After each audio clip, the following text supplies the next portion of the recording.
What's up, everyone? What's up, Hardcore Nation? It's Hardcore Christopher here, and today, you know, there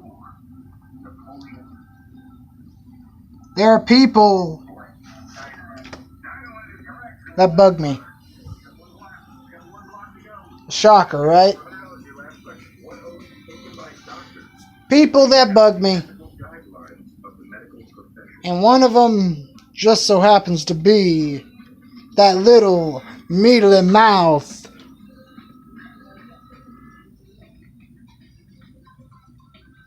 deadbeat dad, Charlie Travelz. Why is it that people are mad at Michael for making a police report when, by all rights, Michael had to do what he had to do? Because you see, for everybody that is subscribed to Charlie Travelz, I suggest you listen, and you listen good. You see, Charlie is nothing but a deadbeat dad. He's went to court, he's gone to jail. His brother tried to help him, but here's the problem. And this is a problem with a lot of addicts. And Charlie Travelz is an addict. Whether he admits it or whether he doesn't, he deflects everything. He deflects the blame off of him.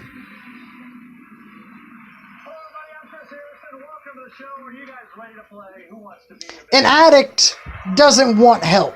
In fact, the only way an addict is going to get help is when they hit rock bottom. And even then, they'll probably not get help because they don't want it. They think they're above it.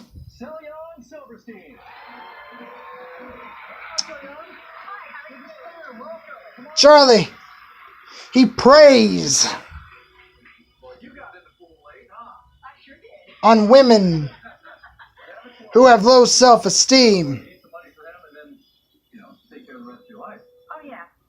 who are not confident within themselves. And then those women think Charlie's a nice guy, and when they go to Charlie, what do they know? What do they know? They know what they've seen on him of the internet. Well, guess what? I am gonna bet you 10 out of 10 that Charlie Travelz, Charlie Green is the one. He has a different side of him. That's why he's going to die alone. Because he's burned his bridges. He never liked Tina. And so he decided to go after Tina. And that's what caused all this.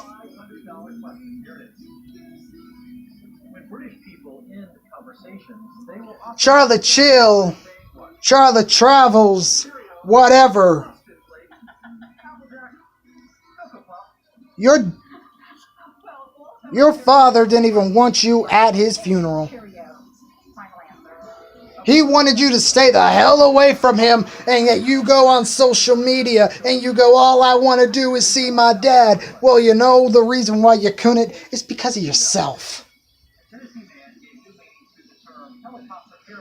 Why am I making this video right now? I'm making this video basically to give my thoughts, and to also say to women and men alike, if you don't like what's going on, you have the power to change it. If you don't like your job, you can go look for another job.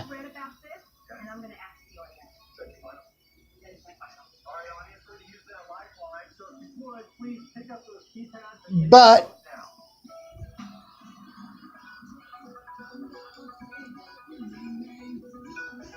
and for women that have been raped and that have, and I know and I know and I know and I know and I know that I know that I know that I know this is true.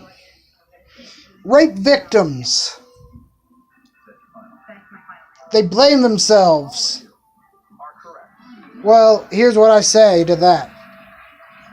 It's time for rape. It's time for rape victims to stop blaming themselves, because it wasn't your fault.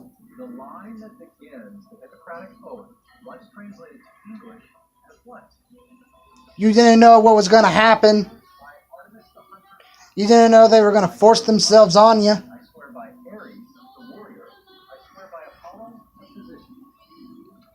So the Hippocratic Oath is taken by doctors. So that's definitely the But I want people to listen, and I want people to listen good. If you think you are nothing, if you think you have no hope, if you think you have no life, if you think you'll never amount to anything, let me tell you something. You will. Because you see, every single thing that you are doing right now, whether you're blaming yourself for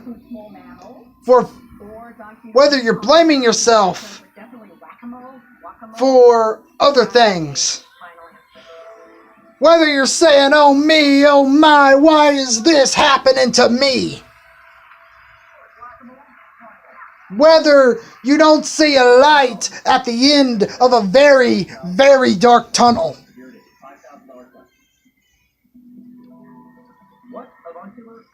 There is a light at the end of that tunnel. There is an end to all your suffering.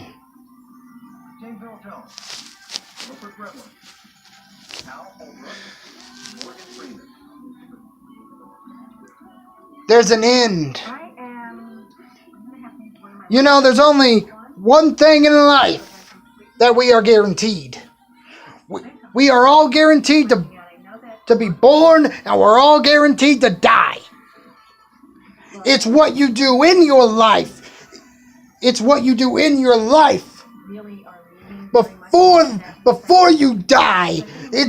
It's the moments in life that people will remember.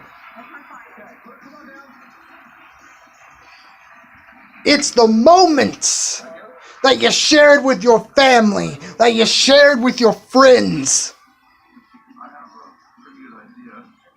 that I'm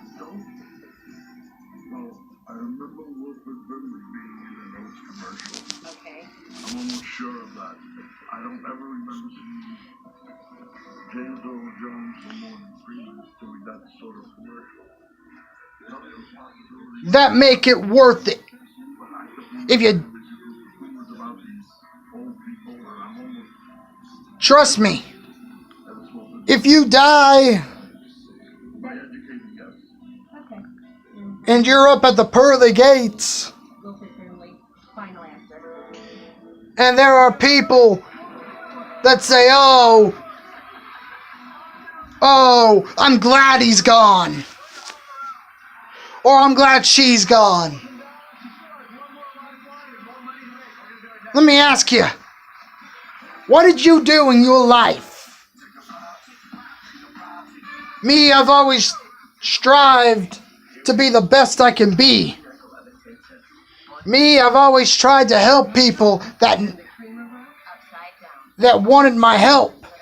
I'm not going to give help if they don't want it. That doesn't make any sense. That's like taking a person to the doctor's office where there's nothing wrong with them.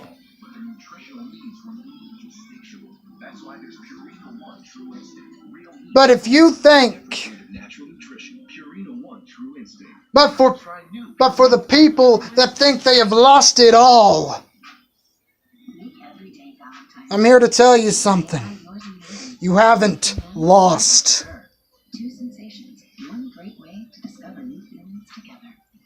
We lose loved ones in life.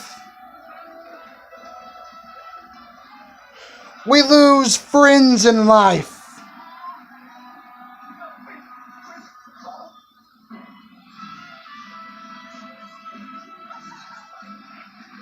We lose.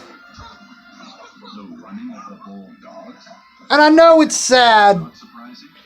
We even lose our pets. And our pets are the ones that are closest to us.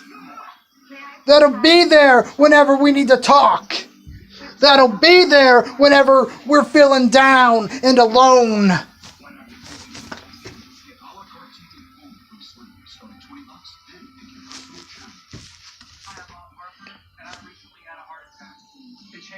We lose. We lose just about everything. And yet we look and we shake our fist at God and we ask, why is this happening to me?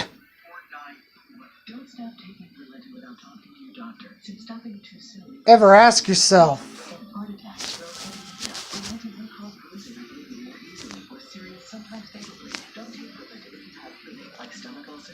if you go to Job, Job went through a lot of things. All of his family died. His livestock stolen. He lost everything. His wife was in so much agony that she goes, why don't you curse God and die? Then there was his friends, his so-called friends, who said, you must have did something, Job. None of this would be happening if you didn't do something. What did you do? Well, the truth is that Job didn't do anything.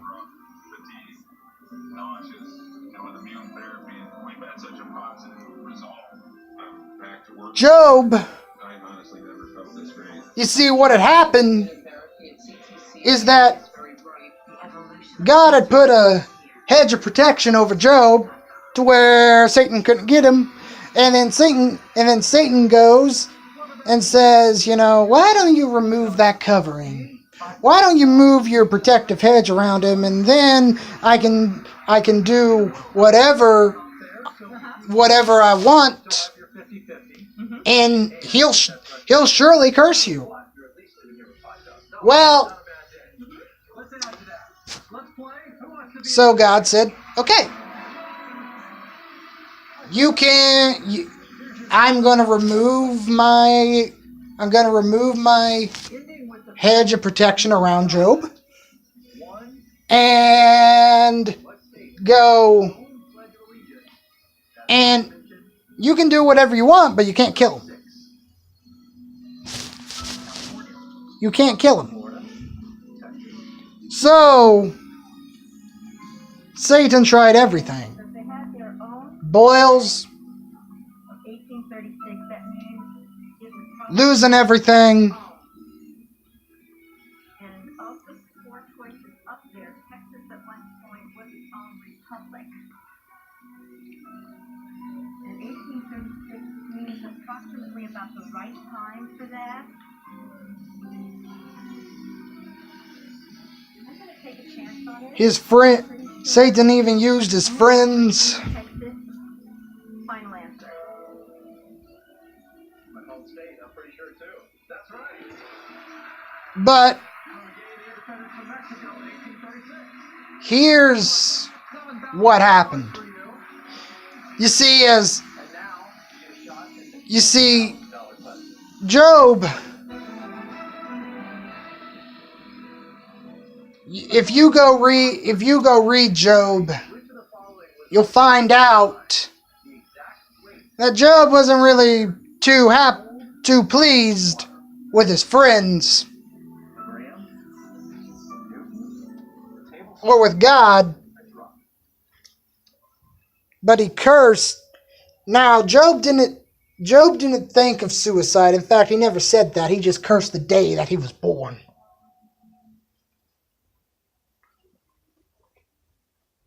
But you want to know what happened?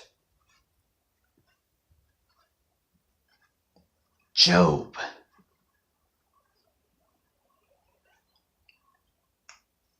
after every single thing that has happened, after everything that had happened to Job, Job received everything and more.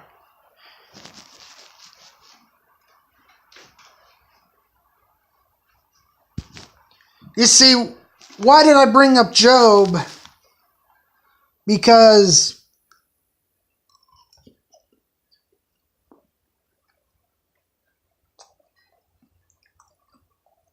Job's just a prime example.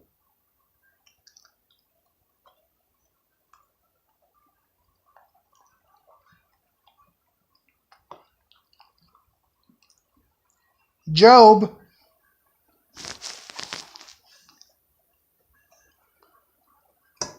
knew there was a light.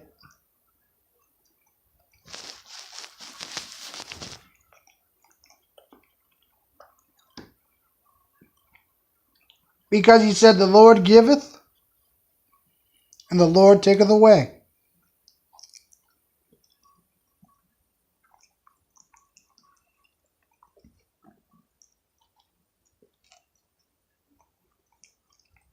But what I'm saying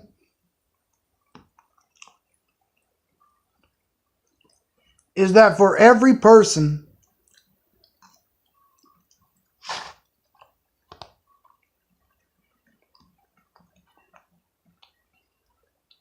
that has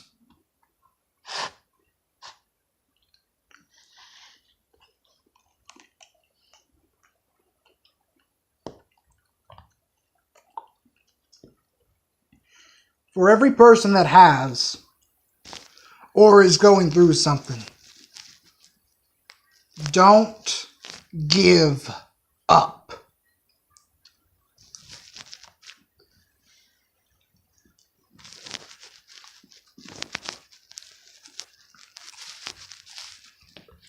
Don't give up. Because if you give up,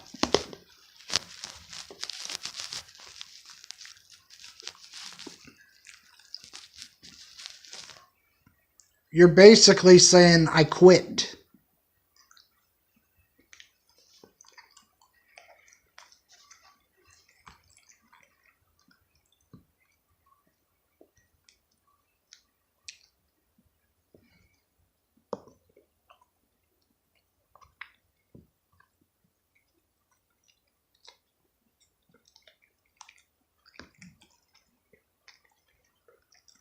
You're saying I quit. You're saying I throw in the towel. I don't care anymore. Let me ask you.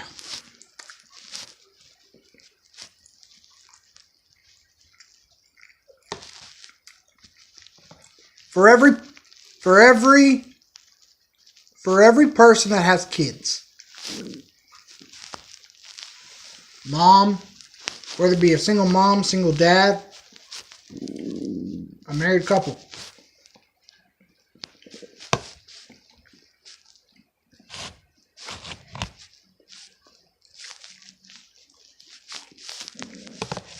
what are you teaching your kids? I'm serious. What are you teaching your kids? That when things get tough, just to give up? That's not what I want to teach my kids whenever I have any. I want to teach my kids to persevere even though the odds are tough, and everything seems to be stacked against me.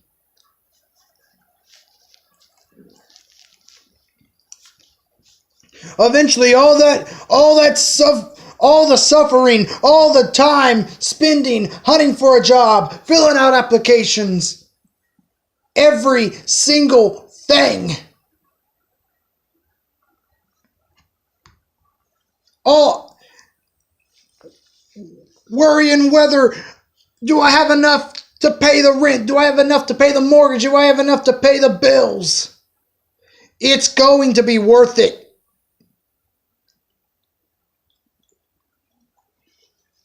All you gotta do is hold on.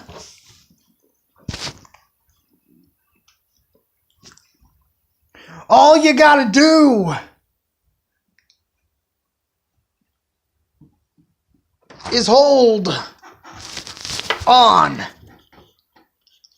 Because, as much as and I will tell you this, I am a Christian. Sometimes I sin. But it says in Romans 3:23 that for all have sinned and come short of the glory of God.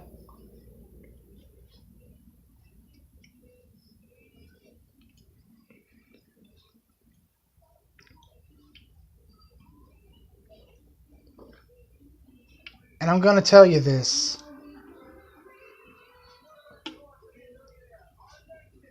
I'm going to tell you this. And I'm going to be brutally honest here.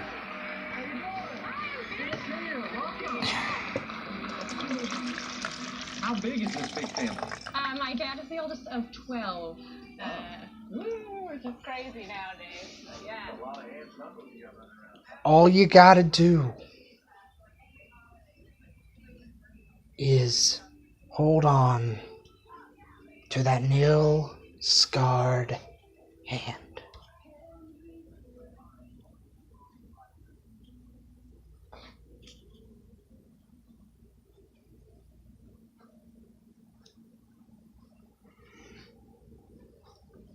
All you gotta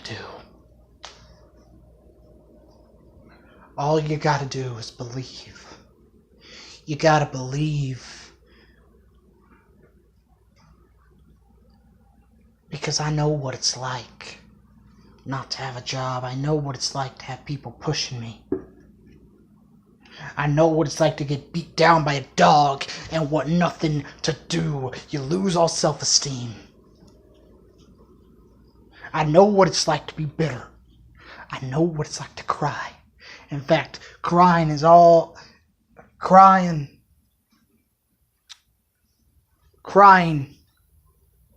I seem to do now.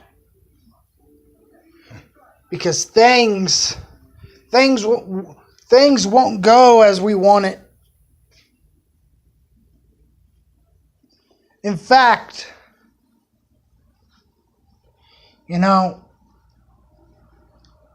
I'm gonna do this because I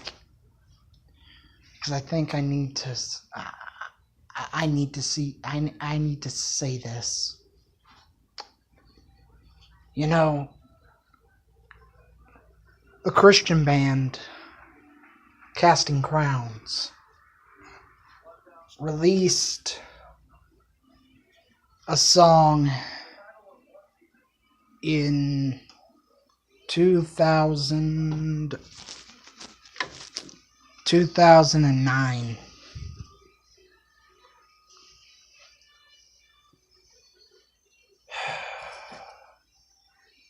And it's called Slow Fade.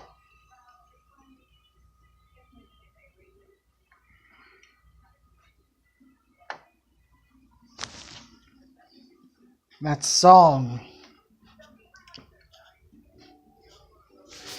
song goes together with Psalm 1:1.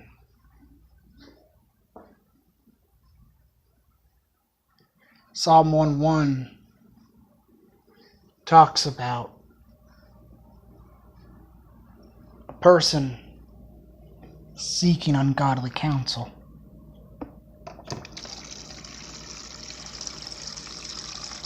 Because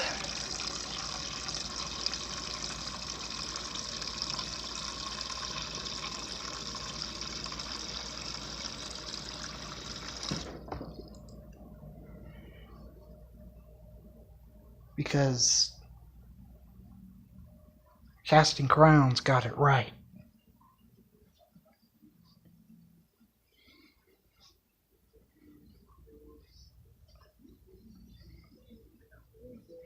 Casting Crown, the lyrics are,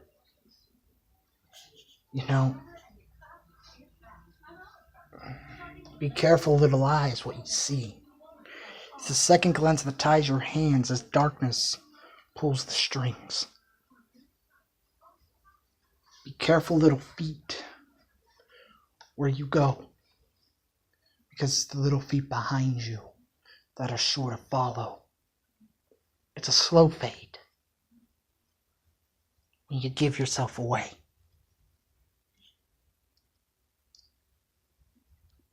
Thoughts invade. Choices are made. But a price will be paid when you give yourself away. People never crumble in a day. But the part that got me, hooked me, is the last verse. You see, it is true, people just don't crumble into nothing in a day. It probably takes several days, months, years. But why is it a slow fade? Why is it a slow fade? Why? Why is it a slow fade for someone that had a good paying job that could not pay all of their bills but make a dent in some of them? Why is it that they're slowly fading away?